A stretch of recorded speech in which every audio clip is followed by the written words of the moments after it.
Olá, pessoal, tudo bem? Bom dia a todo mundo que está aqui conosco. Sejam bem-vindos, sejam bem-vindas. Vamos continuando aqui o nosso estudo sobre juízo de admissibilidade e juízo de mérito dos recursos. Estamos falando ainda de noções que nós reputamos fundamentais, alguns conceitos básicos, conceitos básicos cuja compreensão nos parece indispensável para que nós possamos realizar alguns aprofundamentos posteriormente. Eu tenho aqui, estou tentando transmitir para vocês um roteirinho, que, como vocês vão perceber, também é extremamente básico, tá bom? Ele não tem a pretensão de esgotar a matéria, e ele não substitui nem livros de doutrina, e muito menos o exame da legislação que a gente vai apontar aqui à medida em que a gente avança no exame do tema. Ok?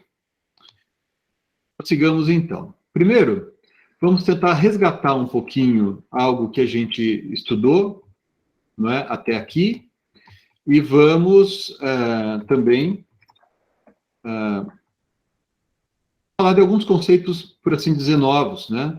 Que vocês ainda não haviam estudado, tá certo? Vamos bem tranquilos, se vocês tiverem dúvidas, vocês podem perguntar para mim. Primeiro, admissibilidade e mérito, retomando. O que é que acontece no juízo de admissibilidade? O juízo de admissibilidade é aquele em que se verifica se os requisitos do recurso estão presentes. No juízo de admissibilidade, não se realiza o exame da pretensão recursal para se verificar se o recorrente tem razão, né? Neste momento, nós ainda estamos apenas verificando se eu posso examinar se o recorrente tem razão, né? Então, por exemplo, eu vou passar um caso, já passei, na verdade, já enviei para vocês, a gente vai falar de um caso daqui a pouquinho, em que se fala da regularidade formal da petição de recurso e se fala da tempestividade. A tempestividade é um requisito, né, evidentemente, do recurso. Se o recurso é interposto fora do prazo, ele é inadmissível.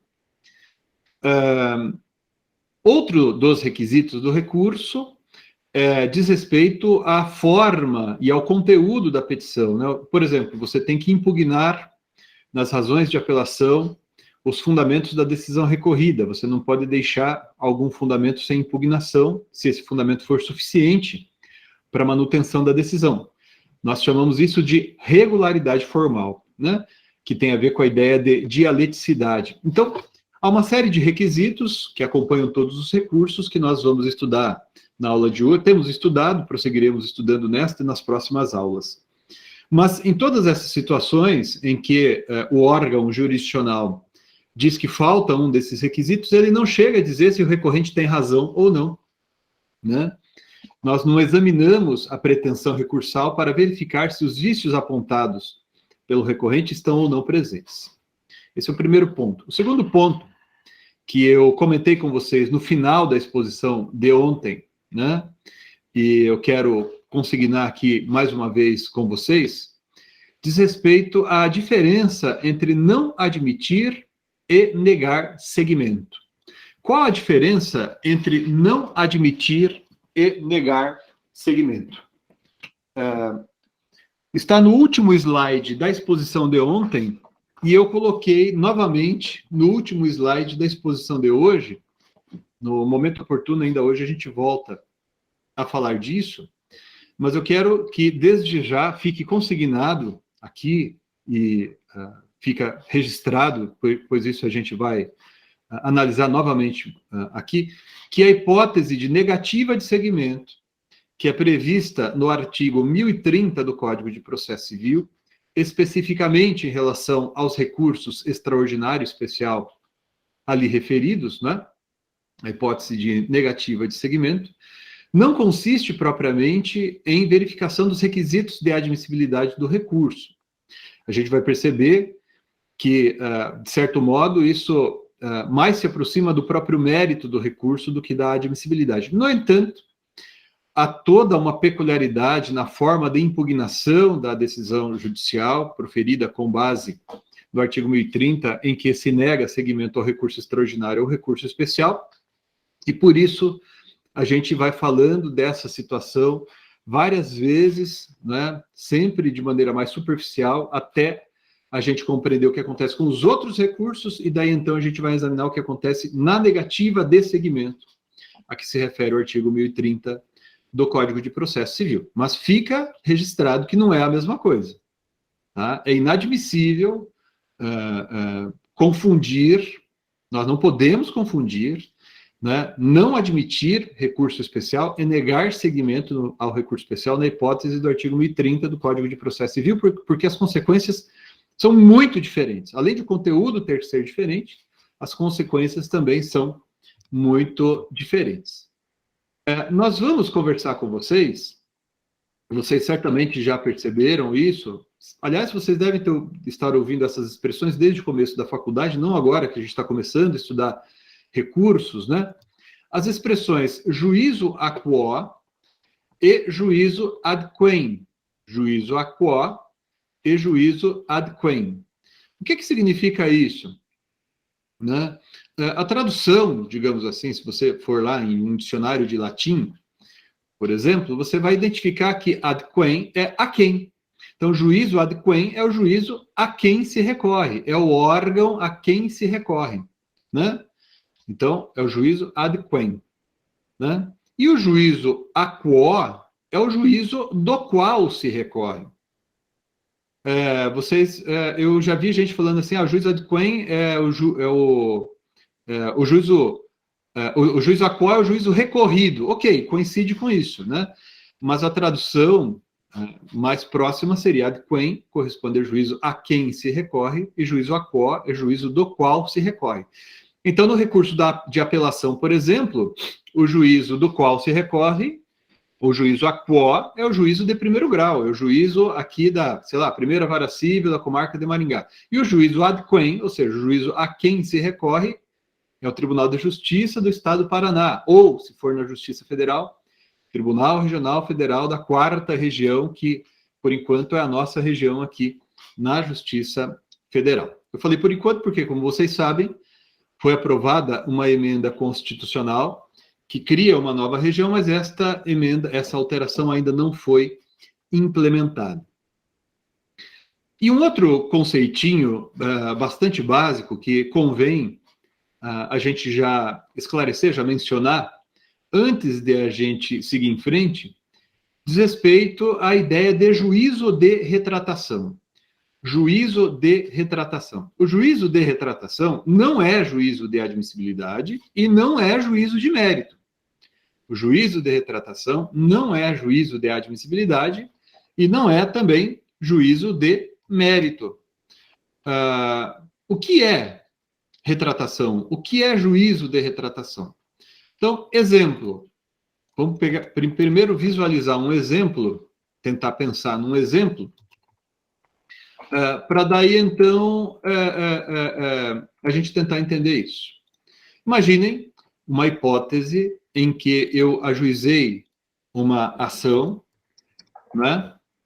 Uma ação qualquer, e o juiz verifica que a minha petição inicial padece, né? A minha petição inicial não tem algum dos requisitos, né?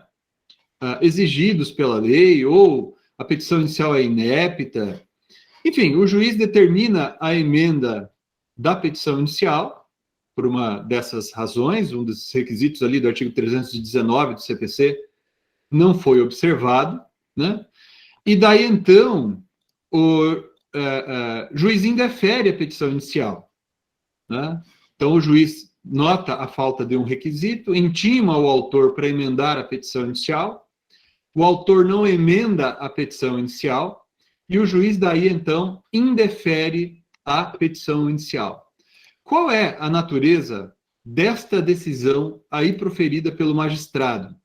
Vejam, a hipótese se insere, a hipótese sem carta, aqui no artigo 331 do Código de Processo Civil. Artigo 331 do Código de Processo Civil. Está escrito ali, indeferida a petição inicial, o autor poderá apelar. Olha só que interessante. A decisão do juiz que indefere a petição inicial, certo? Se não tiver restado nada para prosseguir no processo, ou seja, ele indeferiu a petição inicial integralmente, né? Ele não indeferiu apenas um dos pedidos, por exemplo, né? Ou não indeferiu a petição inicial apenas em relação a um dos litigantes que está ali, um dos litisconsortes do polo ativo. A hipótese do 331 aqui diz respeito ao indeferimento integral da petição inicial.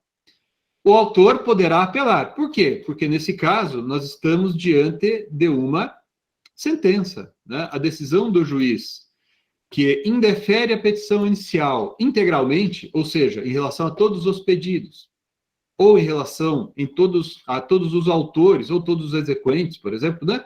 O autor poderá apelar. E ele poderá apelar porque, contra a sentença, cabe apelação. Agora, nesse caso, estabelece a lei. Vejam só, pessoal, acompanhem aqui comigo. Né? Se vocês puderem, eu peço mais uma vez que abram a câmera para eu tentar entender aí se vocês estão prestando atenção ou não. Quem puder deixar a câmera aberta, agradeço bastante. Então, vejam, prossegue ali o 331. O autor poderá apelar e diz a lei: facultado ao juiz, no prazo de 5 dias, retratar-se. Facultado ao juiz, no prazo de 5 dias, retratar-se. O que é retratar? Se você pesquisar em qualquer dicionário, né, retratar é retirar, voltar atrás. Né? Enfim, eu fiz algo e estou aqui me retratando. Né? Olha, eu disse para vocês que eu ia fazer isso, mas olha, pessoal, venho aqui pela presente me retratar porque eu não vou mais fazer isso, ou não posso mais fazer isso. Né? Ou eu disse para vocês que eu não gostava de uma pessoa, ou gostava de uma pessoa, venho aqui me retratar. Eu venho desdizer o que disse. Então, o juiz que havia indeferido a petição inicial, ele recebe a petição inicial, lê a petição inicial e diz, o juiz indeferiu a petição inicial, ele recebe a apelação, lê a apelação e o juiz diz assim, realmente, o autor tem razão. Eu indeferi a petição inicial porque faltou, sei lá, procuração, mas tinha procuração. Ou eu indeferi a petição inicial porque eu achava que não tinha pedido, mas tinha mesmo pedido, eu errei. Né? Então eu me retrato, eu, juiz, neste exemplo, né? Eu, juiz, recebo apelação e me retrato na forma do artigo 331, caput, segunda parte. Né? Então eu posso me retratar. Quando o juiz se retrata, olha só, pessoal, o que é que acontece? Se o juiz se retratar na íntegra, ou seja, me retrato e admito, vamos em frente, né? Não tem mais nenhuma pendência aqui. O recurso perde o objeto, o recurso fica prejudicado. Né? Se ele se retratar, ou seja, ele voltar atrás, aquela apelação perde o objeto e o processo prossegue. Então, a apelação nem sobe para o tribunal. Tá? Agora, se ele não se retratar, ele manda citar o réu, né? Estamos falando aqui no 331 de processo de conhecimento, e assim sucessivamente. Então, o juízo de retratação consiste, basicamente, né, no exercício dessa atividade pelo juízo a quo, pelo juízo, né, do qual se recorre, consistente em modificar a decisão recorrida, consistente em voltar atrás, consistente em alterar o pronunciamento que foi impugnado pelo recurso, de modo, né, a impedir, chamemos assim, né, que este recurso acabe prosseguindo porque ele perde o objeto. Né? Então, o juízo de retratação é alteração da decisão impugnada, decisão recorrida, e uma vez havendo alteração dessa decisão, o recurso perde o objeto dentro daquilo que tiver sido alterado. Nesse exemplo que a gente mencionou, houve alteração integral, ok?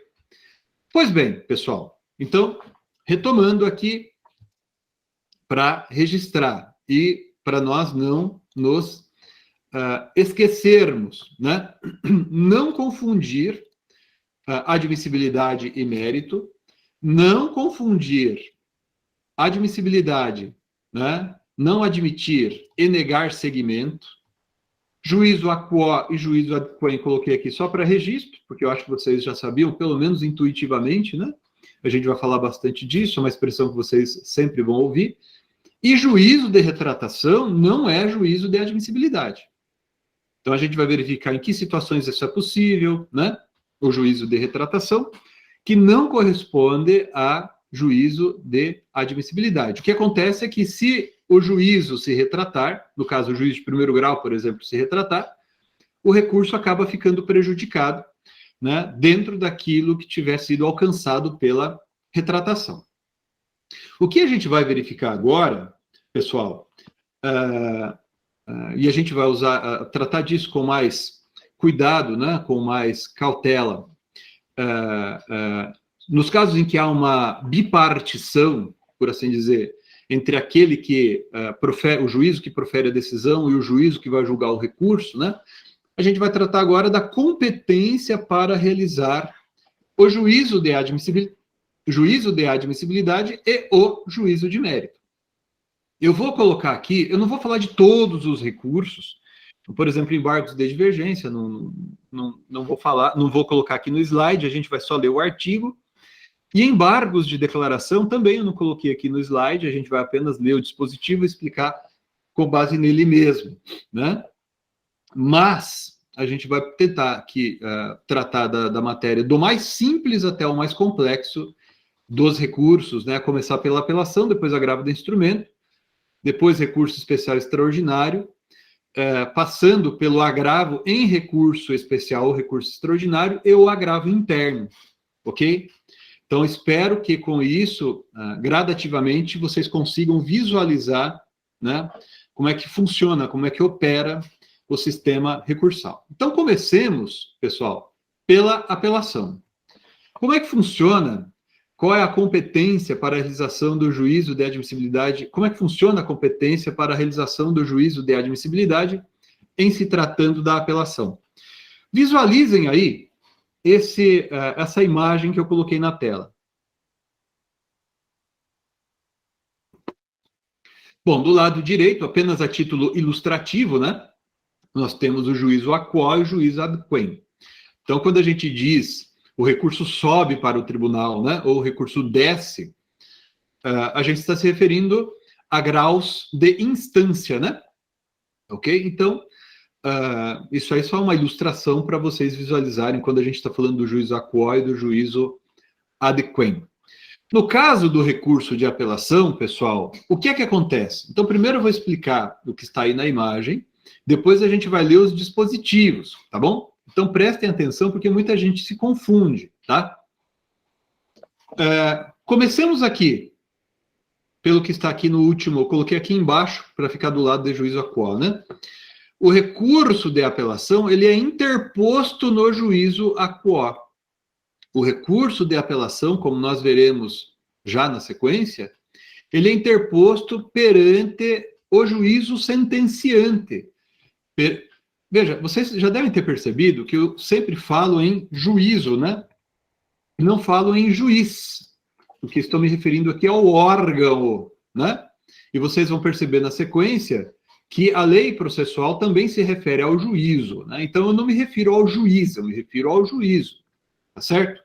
Então, a petição de apelação é interposta perante o juízo a quo, tá? É o que acontece aqui no caso do recurso de apelação.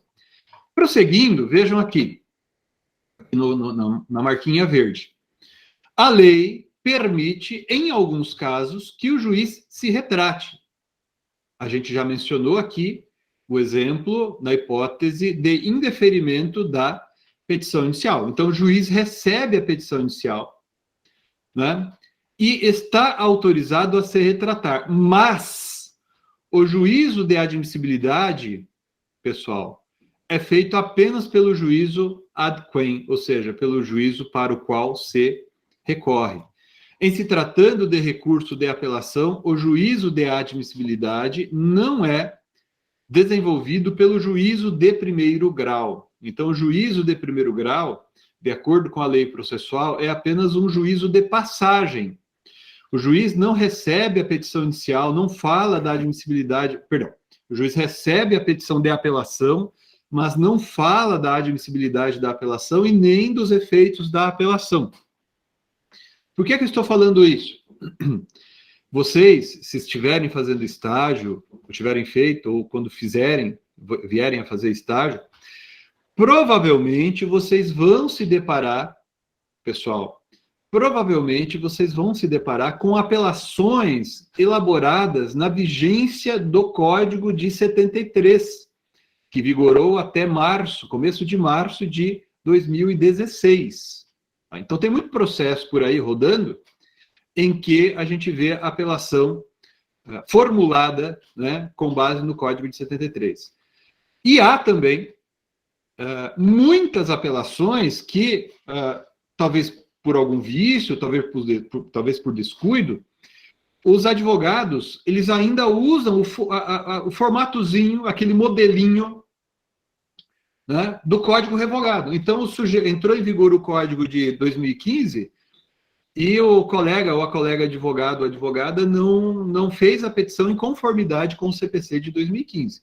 Então, muita gente inclui ali na petição de apelação, até hoje, volta e meia eu vejo isso, na apelação interposta já na vigência do CPC de 2015, e daí vai a pessoa e coloca ali, vem requerer ao juízo de primeiro grau, né, na petição de apelação, que ele receba a apelação, conheça da apelação, dê os efeitos suspensivos, sei lá, da apelação, e daí então remeta para o juízo ad quem. Não. O juízo de primeiro grau recebe a apelação, ele pode, se for o caso, se retratar, se a lei admitir, ele pode se retratar, mas não sendo esse o caso, ele apenas processa em primeiro grau, ouve a outra parte e remete para o tribunal. Isso é o que acontece com o recurso de apelação, tá bom? Agora vamos conferir isso que eu coloquei aí para vocês na tela, nesse esqueminha, vamos conferir no Código de Processo Civil. Então, vocês podem acompanhar comigo aí na apresentação ou podem abrir o código que vocês tenham aí no computador ou no código impresso que vocês eventualmente tenham por aí.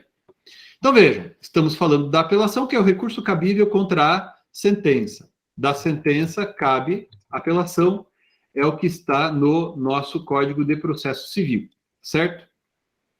Não vou entrar aqui em outras questões quanto ao cabimento da apelação, mas já vou direto à interposição da apelação. O artigo 1010 diz: a apelação é interposta por petição dirigida ao juízo de primeiro grau, que é o juízo aquo, é o juízo do qual se recorre, né? Então, a apelação é interposta por petição dirigida ao juízo de primeiro grau.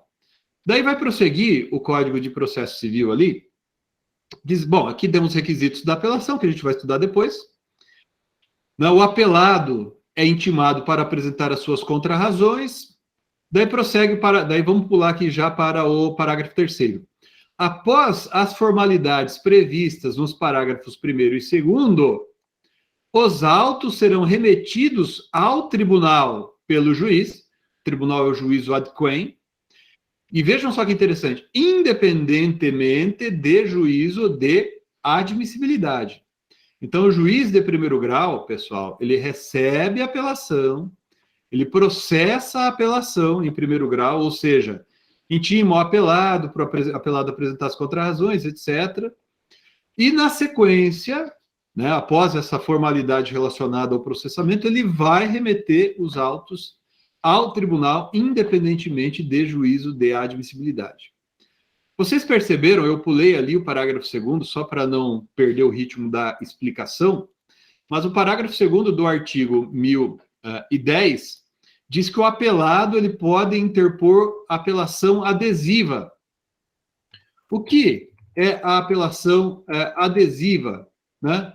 Vejam o que está... Só vou abrir um parêntese, né? A gente vai falar disso aqui novamente mais para frente, mas abrindo um parêntese aqui, o artigo 997 do Código de Processo Civil estabelece, né, que uma das partes pode aderir ao recurso interposto pela outra, né? É que muita gente chama de... Aliás, a própria lei chama de recurso adesivo, mas não se trata de uma espécie de recurso, ok? Se trata de uma forma de interposição de recurso. Então, eu posso interpor o meu recurso de forma independente ou eu posso aderir ao recurso interposto pela outra parte. E eu faço isso quando há sucumbência recíproca, ou seja, quando ambas as partes são vencedora e vencida. Mas pode suceder que uma das partes não tenha interposto o recurso independentemente e resolva, por uma razão qualquer, aderir ao recurso interposto pela outra parte depois. Falaremos disso, da apelação, do recurso interposto na forma adesiva, né? A expressão recurso adesivo não é feliz, não é a melhor. Mais apropriado é o modo como o Código de Processo Civil, né, fala ali em apelação adesiva, apelação na forma adesiva, né? Então, uma coisa interessante, eu lembro, faz tempo, né, de uma prova de um concurso para... eu não lembro se era para magistratura, e na primeira fase caiu ali, são espécies de recurso, apelação, agravo de instrumento, recurso adesivo, recurso especial, recurso extraordinário. Ora, o recurso adesivo não é espécie de recurso. O recurso adesivo é uma forma de interposição admissível em alguns casos, que a gente vai ver ali previstos no artigo 997 do Código de Processo Civil, tá bom? Bom, então isso é o que sucede com a apelação, né? Como a gente acabou de conferir ali no Código de Processo Civil também, o recurso interposto no juízo aquó, em alguns casos a lei admite o juízo de retratação, citamos o exemplo da inadmissibilidade, mas isso acontece também em outras situações previstas na lei. E o juízo de admissibilidade vai ser desenvolvido apenas pelo juízo ad quem. Pois bem, prossigamos. E o recurso de agravo de instrumento? Como é que funciona? Próximo slide.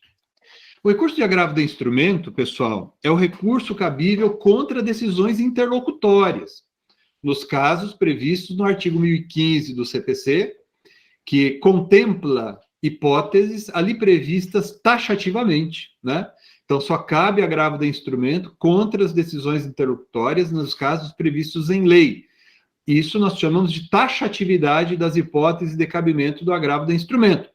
Mas o Superior Tribunal de Justiça firmou orientação no sentido de que a taxatividade referida no artigo 1015 do CPC, ela pode ser mitigada nos casos em que faltar aquele que quer se valer do agravo do instrumento interesse em aguardar para, né, agitar o tema por ocasião da apelação, né? Então, isso é a tal da taxatividade mitigada das hipóteses de cabimento do agravo do instrumento. Nós vamos falar disso de novo, nós vamos analisar essa decisão do STJ, quando falarmos do requisito cabimento. Então, fiquem tranquilos. Por enquanto, estamos falando da competência. O recurso de agravo de instrumento, ele não é interposto no juízo aquó. Ele é interposto diretamente no juízo ad quem. Tá? Então, a petição de agravo de instrumento, diferentemente da petição de apelação, ela não é protocolada perante o juízo aquó. A petição de agravo de instrumento é protocolada no juízo ad quem de imediato. O que vai acontecer, pessoal, é que também, de acordo com a lei processual, uma vez protocolado o recurso de agravo de instrumento perante o Tribunal de Justiça ou Tribunal Regional Federal, você terá que peticionar em primeiro grau, informando ao juízo aquó que você protocolou o agravo de instrumento. Para que isso? Para que o juízo aquó fique sabendo da interposição do recurso e, com isso, o juízo aquó possa, querendo, se retratar. Veja que, no caso da apelação, que eu mencionei há pouco, o juízo de retratação é admissível em alguns casos. Já no agravo de instrumento, o juízo de retratação é admissível em todos os casos. Ok? Então, na apelação, o juízo de retratação é admissível nos casos previstos em lei. O juiz não pode se retratar, né, se não for caso previsto em lei, em se tratando de sentença. Ok? Agora, em se tratando de decisão interlocutória, interposto agravo de instrumento, o juiz de primeiro grau, o juízo aquó, ele pode se retratar em todos os casos. Exemplo, eu movi uma ação de reintegração de posse e pedi ao juiz a concessão de uma liminar. disse, olha, excelência, tem que conceder liminar, os pressupostos estão aqui presentes, é posse nova, etc. E, além disso, né, aqueles que invadiram o meu imóvel estão destruindo tudo, estão destruindo a casa, estão matando os bois, etc. Então, eu tenho ali urgência. O juízo de primeiro grau profere uma decisão interlocutória dizendo, para mim não estão presentes os requisitos, indefiro a liminar. Recurso cabível, agravo de instrumento, artigo 1015 do Código de Processo Civil. Você vai protocolar o agravo de instrumento no juízo ad quem, diretamente no tribunal. E, no prazo de 3 dias, vai informar ao juízo aquó que protocolou o agravo de instrumento. Daí, então, o juízo aquó, o juízo de primeiro grau, vai poder exercer o juízo de retratação. Ele vai dizer assim, putz, realmente, cara, me convenceu aqui, tem que conceder a liminar.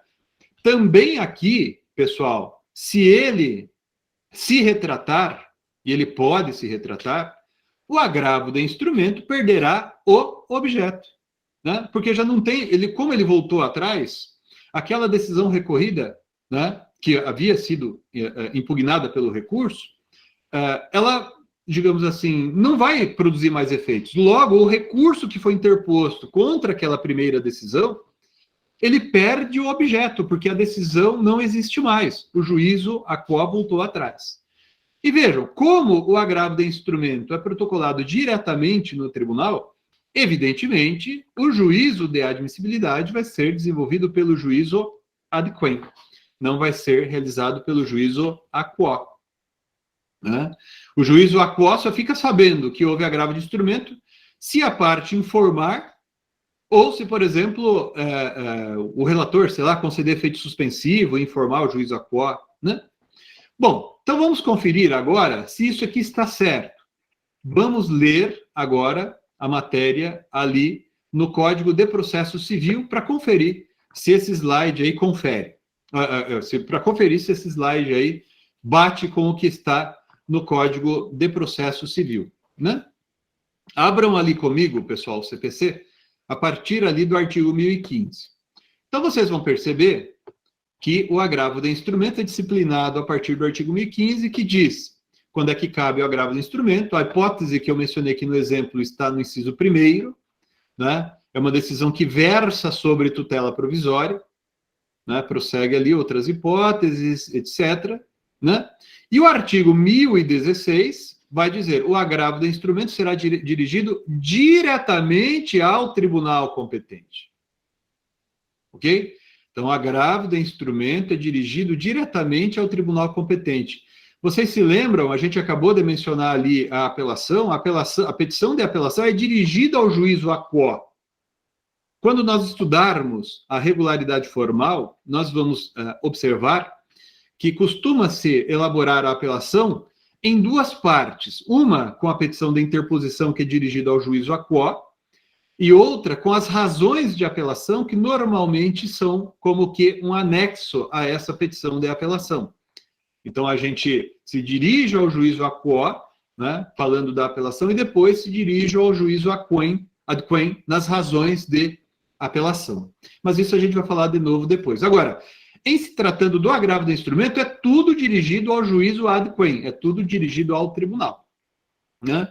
Daí vai prosseguir ali o Código de Processo Civil, né? Daí os requisitos das razões de agravo de instrumento, os documentos e outras coisas que tem que instruir, que tem que acompanhar a petição de agravo de instrumento. E vejam só, eu disse a vocês que o agravo de instrumento é apresentado diretamente no tribunal, mas ele pode ser protocolado de várias maneiras, né? Hoje em dia, mais recentemente, o agravo de instrumento ele é protocolado eletronicamente, né? Então, aqui no estado do Paraná mesmo, que a gente já tem processo eletrônico, é tudo por esse sistema do processo eletrônico. Agora, não há processo eletrônico no Brasil inteiro, viu, gente? Eu mesmo, meu escritório, a gente tem várias ações, dependendo do estado. Até esses dias, no Distrito Federal, né? Não faz muito tempo, tinha físico ainda. Tem estados que ainda têm autos físicos, daí você vai poder se valer, por exemplo, do protocolo físico lá no tribunal, que é o que está ali no inciso 1º do parágrafo 2º do 1017, né? Nossa, quando eu estava na faculdade, fazia estágio, né, igual alguns de vocês, mas faz tempo, hein? 1992, mais ou menos, eu lembro que eu ia ou de carro ou de ônibus, e às vezes teve situação de urgência que o advogado com quem eu fazia estágio me colocava num avião para ir lá em Curitiba protocolar um agravo de instrumento.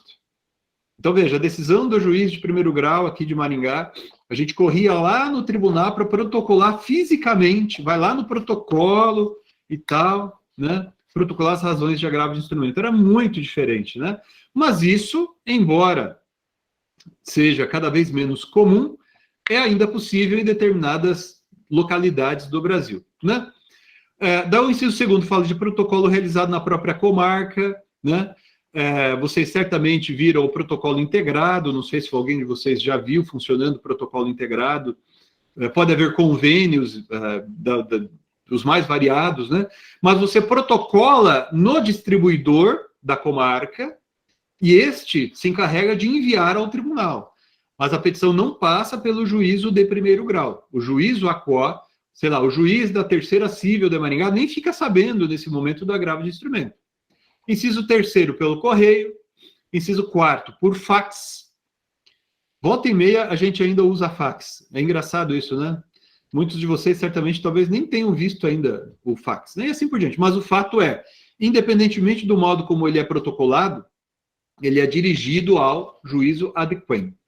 O artigo 1018 é que vai dizer que o agravante vai juntar isso, né, em 3 dias ao juízo de primeiro grau, né? Ele vai, de acordo com o artigo 1018, né, ele vai juntar os autos do processo em primeiro grau, cópia do agravo e etc. E percebam aqui o que está no parágrafo 1º. Se o juiz comunicar que reformou inteiramente a decisão, o relator considerará prejudicado o agravo do instrumento. O que é isso que está escrito aqui no parágrafo 1º? O parágrafo 1º está mal redigido. Alguém consegue explicar para mim onde está o erro aqui? No parágrafo 1º do artigo 1018? Onde é que o relator pecou aqui? Deveria estar escrito, se o juiz, né, comunicar que se retratou integralmente, o relator considerará prejudicado o agravo de instrumento. Porque o juízo de reforma é juízo de julgamento de mérito do recurso. Então, aquele que julga o recurso, que vai ser o juiz ad quem, pode dar provimento ao recurso para reformar a decisão recorrida. Então, onde estar ali, comunicar que reformou a decisão, leia-se, se o juiz comunicar que se retratou, porque o parágrafo 1º, primeira parte, não está falando de julgamento de mérito do recurso, mas de retratação realizada pelo juízo de primeiro grau. Daí lá no tribunal, aí então, né, o relator vai realizar, como nós veremos mais para frente, porque daí já no tribunal a causa é distribuída a um relator e dentro do órgão colegiado o relator realiza esse exame prévio e pode não admitir o agravo do instrumento, né? Disso falaremos já na sequência. Pessoal, até aqui entenderam? Até aqui entenderam? Porque aqui a gente falou do que há bem básico, tá certo? Bem provavelmente vocês verão essas duas hipóteses com mais frequência no dia a dia. Apelação e agravo de instrumento, apelação e agravo de instrumento. Tá? Então tem que entender isso aqui que é o mais básico. Agora, a gente vai para uma hipótese um pouquinho mais complicada, que é do recurso extraordinário e do recurso especial. Ok? Então vejam bem. O que é que aconteceu até aqui? Eu tenho a decisão de juízo de primeiro grau, contra ela eu interpus apelação ou interpus agravo de instrumento. Agravo de instrumento direto no tribunal, que vai realizar o juízo de admissibilidade, a apelação, protocolo no juízo ACO, que serve de passagem à admissibilidade realizada no tribunal. Segura um pouquinho, Petros, não abaixa a mão não, só um segundinho. No tribunal, veja, o que é o tribunal? O tribunal é um órgão, a gente o trata como órgão, né? Mas o tribunal é um organismo. O que significa isso? Que ele tem vários órgãos. Quando eu falo do juízo de primeiro grau, eu tenho um órgão. É o juízo sozinho, ele é um órgão, ele não é órgão colegiado. Mesmo nas varas em que eu às vezes tenho aqui em Maringá mesmo tem 2 juízes atuando, cada um deles é um órgão, ok? Você nunca vai impugnar o ato dos 2 reunidos, você nunca vai ver, se você vê, isso é uma coisa esquisita, mas eles 2 juntos assinando uma sentença. Então tem juiz A e o juiz B, ou a juíza A e a juíza B, ainda que estejam atuando na mesma vara, tá certo? Agora, lá no tribunal, você vai ter vários órgãos. Lá no tribunal, você vai ter vários órgãos. Deixa eu tentar pegar aqui para a gente colocar... tentar pegar aqui a hipótese que nos é mais próxima, que é do Tribunal de Justiça do Paraná. Vou colocar aqui na tela. Está facinho de vocês conferirem na internet. Vou colocar aqui para vocês o que está ali no site do Tribunal de Justiça do Paraná. No site do Tribunal de Justiça do Paraná, e vocês mesmos podem, né, escreve TJPR composição, que vocês vão achar ali no Google, né? Então vejam ali a primeira Câmara Civil, né? Primeira Câmara Civil, segunda Câmara Civil, assim vai. Um monte, né? Câmara Civil, depois começam as criminais e assim por diante, né? Mas vamos ficar aqui nas cíveis, que como estamos estudando o processo civil, isso aqui é o que nos vai interessar com mais frequência, né? Então, pessoal, o primeiro recurso que chega ali no tribunal, nesse exemplo, o Tribunal de Justiça do Paraná, ele vai ser distribuído, né? Assim como tem, pessoal, distribuição em primeiro grau de jurisdição, e vocês já estudaram isso, também no tribunal ocorre a distribuição. Também no tribunal ocorre a distribuição. Vejam ali o artigo 930 do Código de Processo Civil. Far-se-á distribuição, né? E a gente vai fazer essa distribuição, em primeiro lugar, em relação a quê? Primeiro, na verdade, vocês teriam que ler, a gente teria que ler o regimento interno do tribunal para ver as competências de cada um desses órgãos colegiados. Não, mas a gente não vai fazer isso. Depois vocês podem entrar lá no site do tribunal, baixar o regimento e dar uma lidinha, né? Então, imagine, eu tenho aqui primeiro a Câmara Civil, eu tenho a segunda Câmara Civil, terceira, e assim vai. Deixa eu lembrar aqui quantas câmaras cíveis há. 13ª. Ó, temos 18 câmaras cíveis no Tribunal de Justiça do Paraná. O Tribunal de Justiça do Paraná é um tribunal grande, né, em termos nacionais, né? Então, não vamos falar aqui das câmaras criminais. Nós temos as câmaras cíveis 18.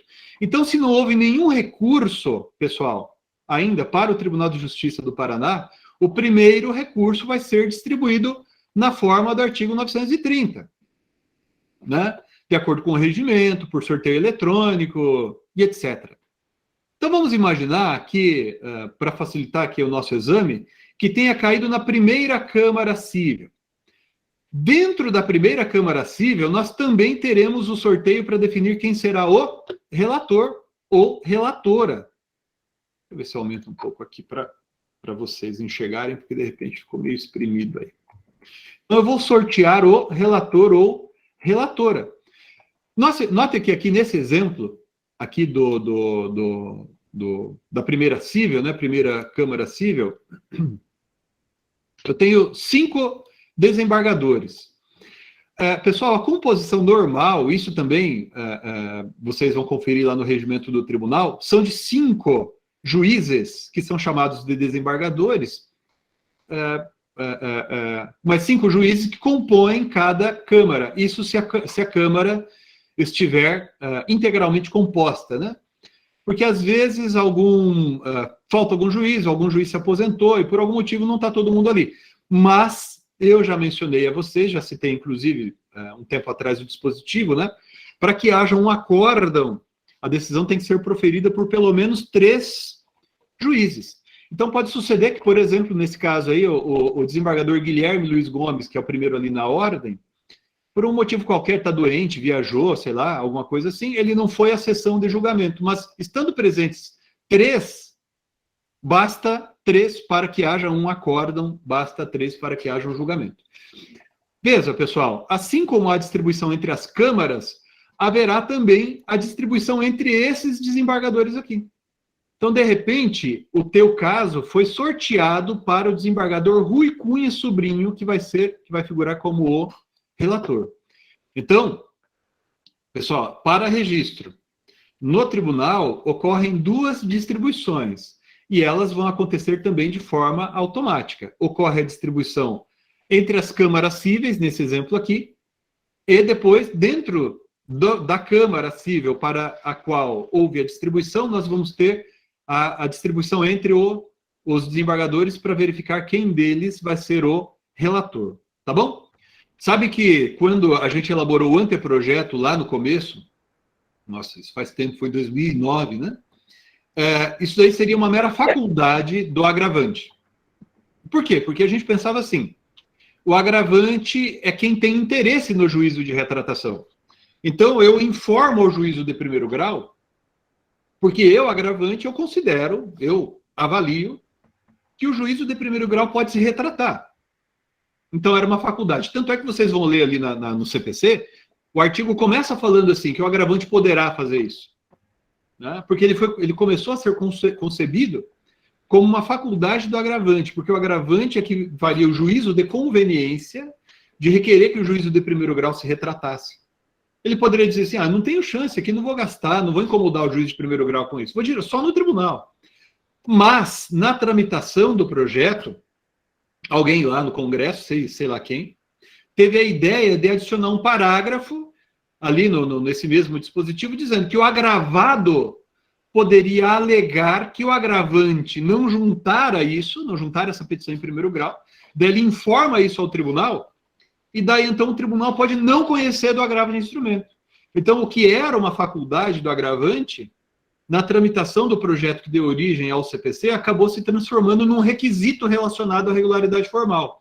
Então, hoje, como professor, digo a vocês, não é uma faculdade do agravante. Você pode, não, eu vi uma decisão em que o tribunal foi mais tolerante, em que isso, em que aquilo, ok. A gente vai falar disso também. Aliás, aqueles de vocês que estão lendo o meu livro já devem ter encontrado decisões em que a gente vai falar disso.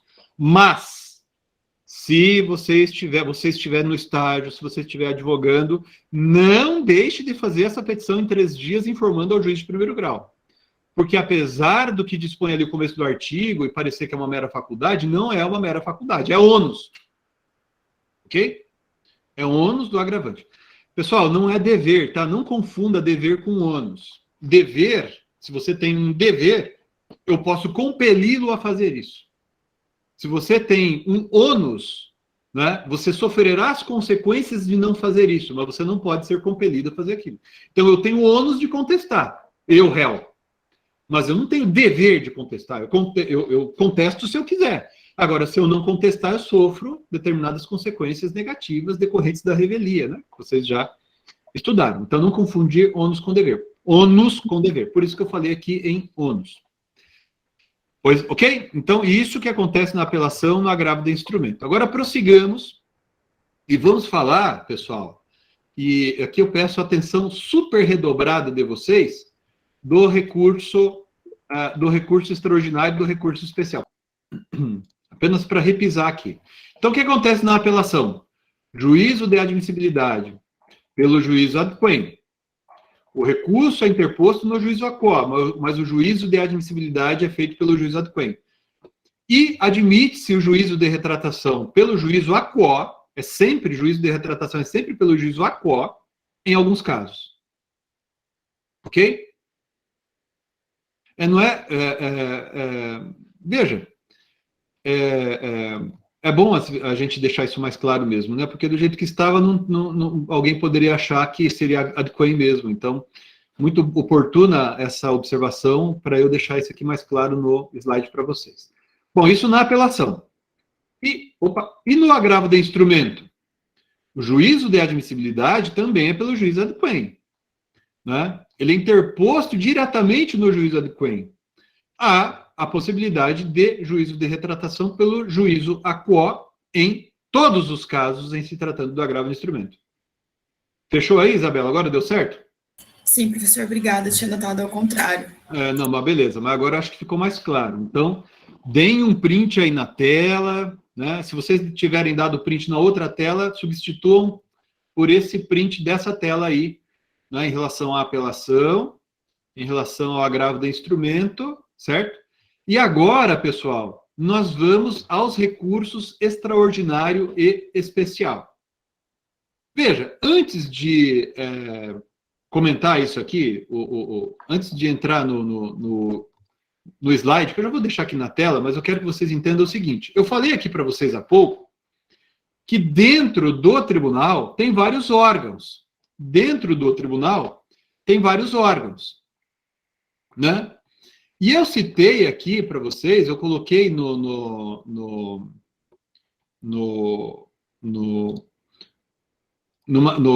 oh meu Deus, no material que eu estava falando aqui para vocês, né? Eu estava falando aqui para vocês das turmas e câmaras, né? Das câmaras do órgão colegiado. Mas nós temos também outros órgãos. Então vejam, nós temos ali a composição no organograma do tribunal, né? Nós temos a presidência, ok? Nós temos a vice, no caso aqui, primeira, no Paraná, tá? Primeira vice-presidência, e nós temos a segunda vice-presidência. Esses aqui também são órgãos. A presidência é um órgão, a primeira vice-presidência é um órgão, a segunda vice-presidência é um órgão. Então, pessoal, a competência para realizar, para receber, melhor dizendo, o recurso especial e o recurso extraordinário, né, não é do próprio órgão que proferiu o acórdão recorrido. Então, aqui, quando falamos de recurso extraordinário e recurso especial, a gente vai ter uma coisa um pouquinho diferente. A gente vai ter o acórdão proferido pelo tribunal. Então, vejam, ali atrás eu coloquei para vocês, né? O tribunal, o órgão, deixa eu colocar aqui de novo, órgãos julgadores. No exemplo que a gente estava mencionando aqui para vocês, né, a gente estava diante de um caso julgado pela primeira Câmara Cível, certo? E a primeira Câmara Cível proferiu um acórdão. Olha, pessoal, isso aqui é uma coisa importante, que muita gente se confunde. Quando eu interpuser, por exemplo, um recurso especial contra o acórdão proferido pela primeira Câmara Cível, que é um dos órgãos do tribunal, eu não interponho, eu não protocolo a apelação perante a primeira Câmara Cível. Mas, de acordo com o artigo 1029 do Código de Processo Civil, né, o recurso extraordinário e o recurso especial serão interpostos perante o presidente ou o vice-presidente do tribunal recorrido. Ok? Então, quando a gente fala em juízo a quo, quando a gente fala em juízo a quo em relação ao recurso extraordinário ou recurso especial, esse juízo a quo, dependendo do caso, pode ser a Câmara que proferiu o acórdão recorrido, ou pode ser o presidente ou o vice-presidente do tribunal recorrido. Então, você não protocola o recurso especial perante, por exemplo, vamos colocar aqui de novo na tela, o presidente do órgão julgador. Nesse exemplo aqui, ó, o desembargador Salvatore Astucci é o presidente da primeira Câmara Cível. Mas não é o presidente da Câmara Cível, pessoal, quem vai receber a petição de recurso especial. A petição de recurso especial, nos termos do artigo 1029 do CPC, ela é apresentada, ela é protocolada, ela é dirigida ao presidente ou ao vice-presidente do tribunal recorrido. Qual presidente? Por que presidente ou vice-presidente? É porque isso depende do tribunal. Tem tribunais pequenos em que, eventualmente, a competência, de acordo com o regimento interno, pode ser atribuída ao próprio presidente, né? Agora, tem tribunais, como aqui no Paraná, que tem não apenas um vice-presidente, como dois. E tem tribunais como o de São Paulo, que é gigante, o Tribunal de Justiça de São Paulo, tem mais vice-presidentes ainda. Ok? Então, para saber a quem você vai dirigir a petição de recurso especial, quem é que vai receber perante o juízo AQUA a sua petição de recurso especial, você vai ter que consultar o regimento interno do tribunal. Né? Então, sei lá, no meu caso, a gente tem ações do Brasil inteiro, né? Então tem recurso especial lá no Tribunal de Justiça do Amazonas, Tribunal de Justiça da Bahia, Tribunal de Justiça do Rio Grande do Sul. Para cada caso, você vai ter que entrar lá no tribunal, baixar o regimento interno, consultar quem que é o órgão competente, tá bom? Daí você vai elaborar a petição de recurso especial dirigindo-se a este órgão, né? Porque é ele quem vai receber a sua petição. Bom, vamos voltar ali, pessoal, primeiro esse esclarecimento. Mas vamos voltar ali agora, nesse roteirinho que eu preparei para vocês. Percebam que o grau de complexidade aqui é um pouquinho maior, mas, né, vocês lendo esses dispositivos que a gente está mencionando aqui, olhando esse material, lendo os dispositivos, olhando o material, vocês vão entendendo gradativamente, paulatinamente. Tá bom? Então vejam aqui comigo. O recurso é interposto no juízo AQUA. Agora eu coloquei um asterisco aqui. Qual juízo AQUA? Porque não é, o tribunal é grandão, eu falei para vocês, é um organismo que tem vários órgãos. Certo? Então a Câmara Civil, no exemplo que a gente mencionou, poderia ser turma, tá? Tem tribunal que chama de turma e não de Câmara, mas não tem importância. A Câmara Civil é o órgão colegiado. Ele é um órgão. O relator é um órgão. O relator sozinho, a gente vai ver que tem situações em que ele pode decidir. Ele, relator, é um órgão que decide sozinho, monocraticamente. Né? O presidente do tribunal é um órgão. Tá?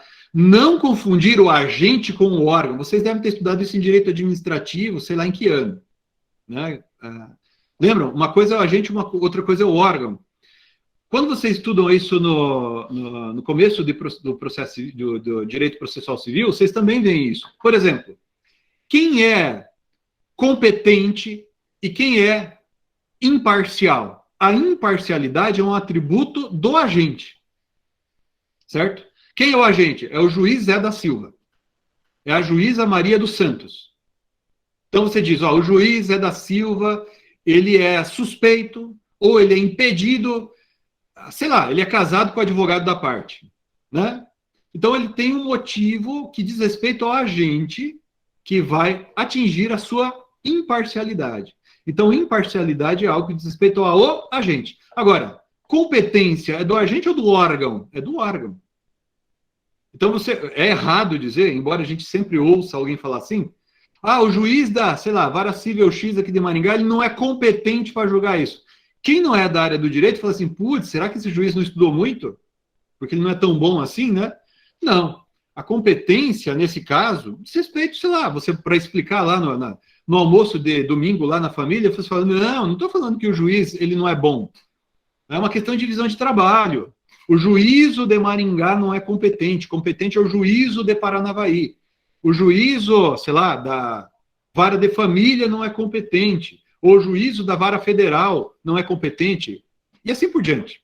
Né? A competência do órgão, ou incompetência, diz respeito ao órgão. Então, eu interponho o recurso especial no juízo AQUA, perante a presidência ou vice-presidência do tribunal, de acordo com o artigo que a gente acabou de ler ali, que é o artigo 1029. O presidente ou vice-presidente do tribunal AQUA, pessoal, vejam aqui uma coisa já muda um pouquinho, vão ali na coisinha amarelinha, ali no quadrinho amarelinho. O juízo AQUA realiza juízo de admissibilidade do recurso. O juízo AQUA realiza juízo de admissibilidade do recurso especial. Então, aqui a gente tem algo diferente tanto da apelação quanto do agravo de instrumento. Porque, pela primeira vez, estamos diante de uma hipótese em que a lei permite que o juízo AQUA, o juízo do qual se recorre, ou seja, nesse exemplo, um órgão dentro do Tribunal de Justiça do Paraná, que a gente está falando como exemplo, este órgão, a primeira vice-presidência, por exemplo, né, pode realizar juízo de admissibilidade do recurso especial. Vejam só, pessoal, atenção, muita atenção nisso. O juízo de admissibilidade realizado pelo juízo aquó, nos casos em que a lei permite que isso seja assim desempenhado por ele, ele não vincula o juízo ad quem. Ele é sempre provisório, a não ser que haja preclusão, ninguém recorra, daí aquela decisão se torna estável, né? Por que eu estou falando isso? 2 exemplos. Imaginem que você interpôs recurso especial e o presidente do tribunal olhou para o recurso e falou assim, realmente é tempestivo, houve recolhimento das custas, os requisitos estão presentes, ok, admito o recurso e mando para o Superior Tribunal de Justiça. Quando o recurso especial chegar lá no juiz ad quem, que neste exemplo é o Superior Tribunal de Justiça, também lá haverá uma distribuição, vai cair para uma turma, dentro da turma vai ser distribuído para um relator, o relator vai dizer, olhar para o recurso e falar assim, não, isso aqui não é admissível. Então, se a decisão do presidente, desse exemplo, né, do presidente do tribunal local, que com base, que admite que o recurso especial não vincula o juiz ad quem. Então, pode o recurso especial ter sido admitido pelo tribunal local, pela presidência do tribunal local, mas bate lá no STJ, bate lá, tudo bem, Alain, bate lá no STJ, e lá o recurso não é admissível, não é admitido. Então, o juízo de admissibilidade realizado pelo juízo aquó é sempre provisório, não vincula o juiz ad quem. Tá? Você diria, mas e se ele não conhecer o juiz aquó, o presidente do tribunal local, não conhecer do recurso especial? Então, imagine, só um segundinho, Manuel, imagine que o presidente lá do Tribunal de Justiça do Paraná, vice-presidente, conforme o caso, disse assim, falta o requisito X aqui para esse recurso. Neste caso, contra esta decisão da presidência do tribunal local, que não admitiu, que não conheceu do recurso especial, caberá um outro recurso, que é um outro agravo, que vai ser dirigido ao tribunal ad quem, nesse exemplo, o Superior Tribunal de Justiça. E daí o tribunal ad quem, nesse exemplo, o Superior Tribunal de Justiça, poderá reformar a decisão do presidente do tribunal local e mandar subir o recurso especial. Ok? Pessoal, só um segundinho, viu, Manuel? Em se tratando de recurso especial e recurso extraordinário, existe uma forma bem específica de juízo de retratação. Existe uma forma bem específica de juízo de retratação, que é chamada pela lei de retratação, ou seja, a expressão retratação está aí, porque a lei usa a expressão retratação, mas não é igual à retratação a que nos referimos até aqui. Ok? Nós falamos, por exemplo, que se eu apelar contra a decisão do juiz que indeferiu a petição inicial, o juiz pode se retratar, ele pode voltar atrás. A gente falou que se o juiz de primeiro grau souber do agravo de instrumento e ele concordar com o agravante, ele pode se retratar. Tudo bem. Aqui, em se tratando de recurso especial e recurso extraordinário, acontece uma coisa um pouquinho diferente, né? Eu coloquei ali até 2 asteriscos para ficar marcado ali para vocês, que essa retratação se dá no regime de repercussão geral e de recursos extraordinário ou especial repetitivos. O que é que vai acontecer aí nesse caso? Prestem bem atenção aqui comigo agora, pessoal. Por favor, prestem muita atenção aqui.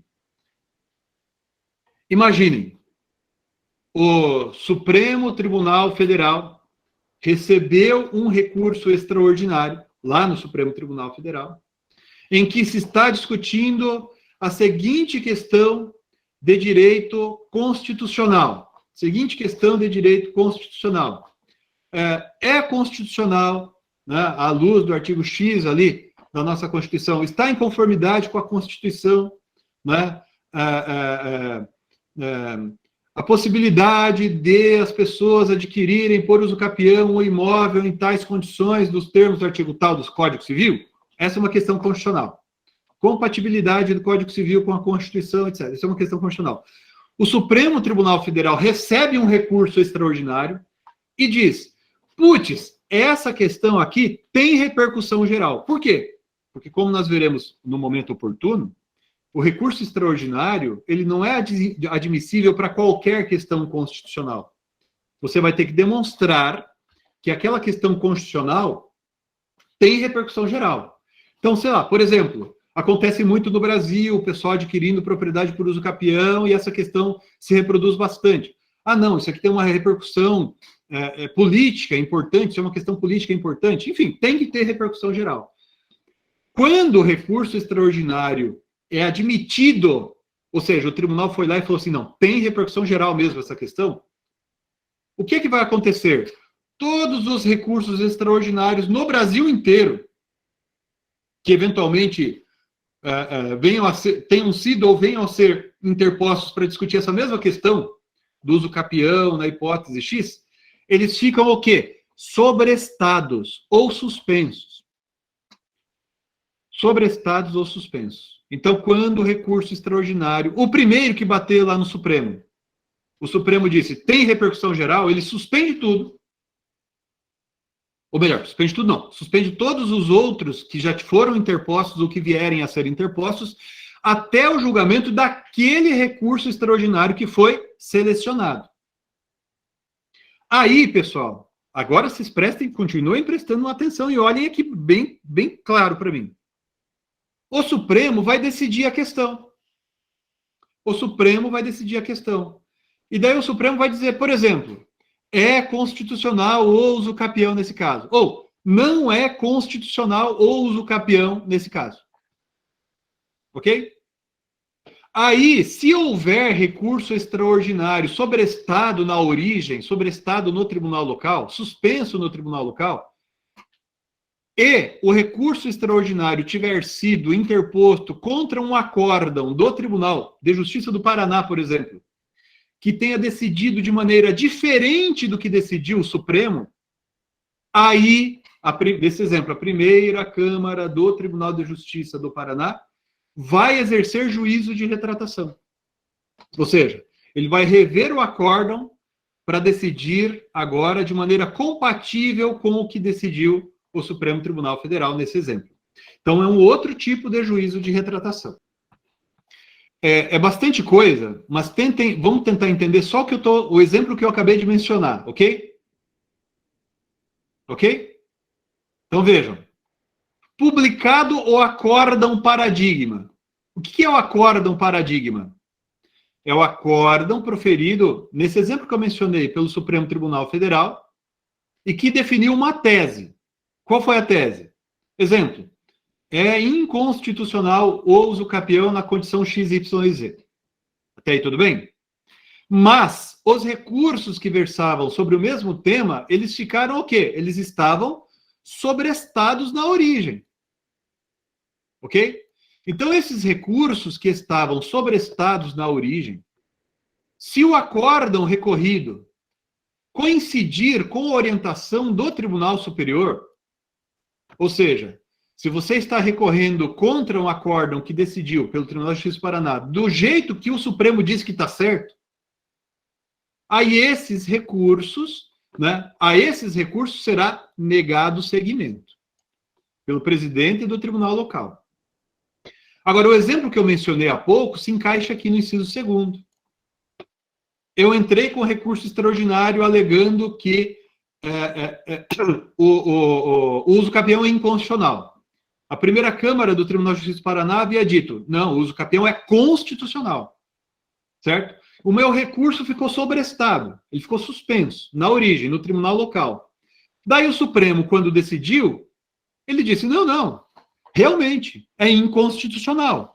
Ou seja, o meu recurso está de acordo com a tese que veio a ser firmada pelo Supremo.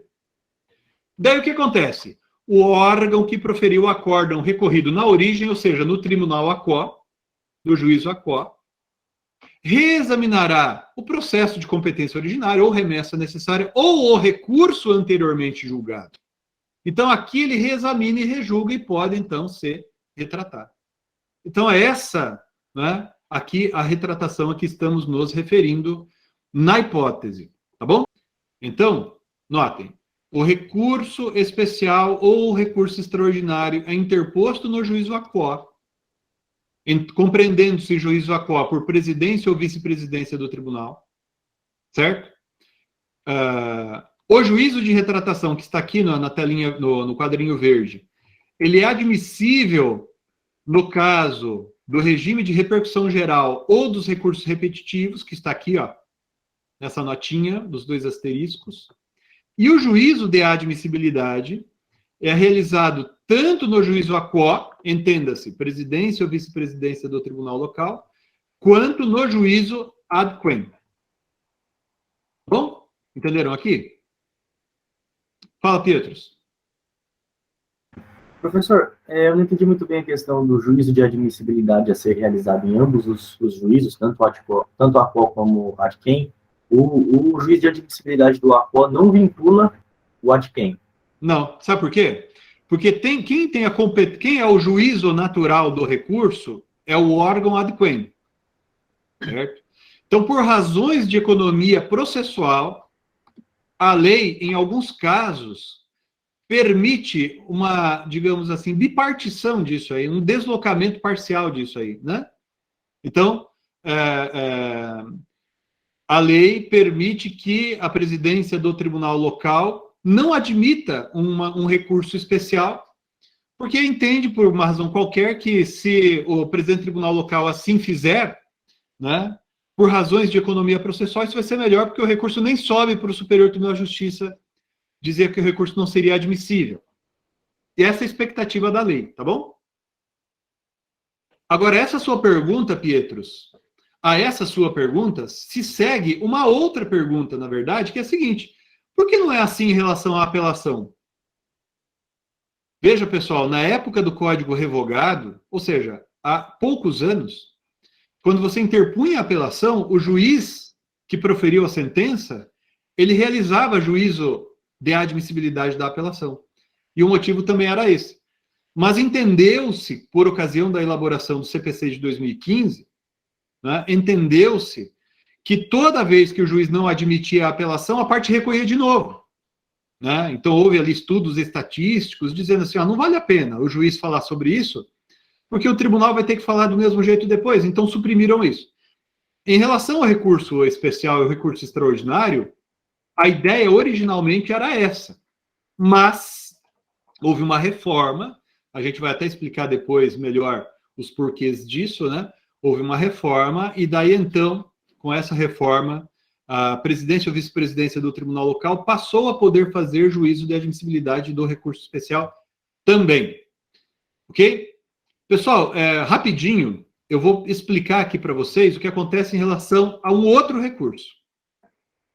Eu acabei de dizer para vocês que o recurso especial, o recurso extraordinário, ele é protocolado perante a presidência ou vice-presidência do tribunal local, né, que é o juízo aquó para esses fins aqui, né, e ele pode não admitir o recurso. Caso a presidência ou vice-presidência do tribunal local não admita o recurso, sei lá, falta tempestividade, não houve pagamento de custas, falta o pré-questionamento, como a gente vai estudar, cabe um recurso chamado agravo em recurso extraordinário ou agravo em recurso especial. Nesse caso, o recurso é protocolado perante o juízo aquó, processado ali, e é remetido ao Superior Tribunal de Justiça ou ao Supremo Tribunal Federal, que vai realizar o juízo de admissibilidade. Então, em se tratando de agravo em recurso extraordinário em recurso especial, acontece aquilo, não é a mesma coisa, mas é, de certo modo, parecido com o que acontece com o recurso de apelação, né? O recurso de agravo em recurso especial, pessoal, está previsto no artigo 1042 do Código de Processo Civil. 1042 do Código de Processo Civil. Vejam ali comigo.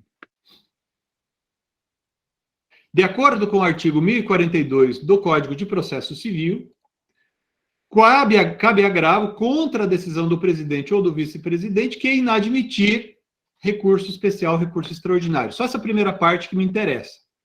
Daí, prosseguindo aqui, que houve bastante alteração, né? Vejam o que está aqui, ó. A petição de agravo será dirigida ao presidente ou ao vice-presidente do tribunal de origem, certo? E vejam, após o prazo de resposta, presta atenção aqui, após o prazo de resposta, não havendo retratação, o agravo será remetido ao Tribunal Superior competente, certo? Então, a presidência ou vice-presidência do tribunal local recebe o agravo e remete ao Tribunal Superior. A gente vai voltar a falar disso daqui mais adiante, sobretudo quando a gente estiver explicando o artigo 1030 do Código de Processo Civil, tá bom? Para finalizar, eu queria comentar com vocês aqui sobre o recurso de agravo interno. Recurso de agravo interno. Então, esse que a gente colocou aqui para vocês até agora, foi o agravo em recurso especial. E no agravo interno? Veja, pessoal, em algumas situações, eu acabei de falar para vocês que o relator é um órgão. O relator é um órgão que está dentro do órgão colegiado. Ele pode decidir sozinho, certo? A lei trata de várias situações em que ele pode decidir sozinho, e ele profere um pronunciamento ou uma decisão monocrática, ou decisão unipessoal. A lei às vezes fala unipessoal, às vezes fala monocrática. Contra a decisão desse relator, olha só que coisa esquisita. Eu não sei se vocês estão entendendo bem aí esse esqueminha que eu coloquei na tela. Contra a decisão do relator, vai caber o recurso de agravo interno, e o agravo interno é decidido pelo órgão colegiado. Então, esse negócio, esse desenho esquisitinho que eu coloquei aí, que tem o relator mais 4, é o órgão colegiado, né? Então, ocorre algo diferente aqui, né? Porque o relator decide e contra a decisão dele cabe agravo interno que vai ser julgado pelo órgão colegiado, né? A hipótese do agravo interno é prevista no artigo 1021 do Código de Processo Civil, né? Artigo 1021 do Código de Processo Civil. E o artigo 1021 do Código de Processo Civil, pessoal, não fala da possibilidade de o relator sozinho não admitir, né, o próprio agravo interno, né? Então, se o relator decidiu sozinho, você vai interpor o agravo interno para o respectivo órgão colegiado. É o que está escrito aí no artigo 1021 do Código de Processo Civil, né? Daí está escrito, o agravo, ali no parágrafo 2º, vai ser dirigido ao relator, né? Agravo é dirigido ao relator, que vai observar o contraditório intimando, né, a outra parte, e não havendo retratação, ou seja, ele pode também se retratar, mas se ele não se retratar, ele já leva o julgamento ao órgão colegiado. Então, as coisas se processam de uma maneira um pouco diferente quando estamos falando aí do agravo interno. O último ponto que eu deixei para falar com vocês, e não falamos hoje, a gente vai falar numa aula vindoura, é sobre aquele aspecto que eu mencionei mais uma vez no começo da aula de hoje, sobre negativa de seguimento e diferença com juízo de admissibilidade. Então, pessoal, o que é que eu vou pedir para vocês? Fica como uma espécie de tarefinha para a aula que vem. Olhem este vídeo, mais uma vez, da aula de hoje. Olhem, né, o vídeo com a parte que a gente explicou sobre juízo de admissibilidade na aula de ontem. Ao longo da semana eu vou enviar mais algum material para vocês e a gente retoma juízo de admissibilidade dos recursos, né, juízo de admissibilidade dos recursos na aula vindoura, tá certo? Por enquanto eu vou parando por aqui, eu vou interromper a gravação, fico à disposição para dúvidas se vocês tiverem. Obrigado.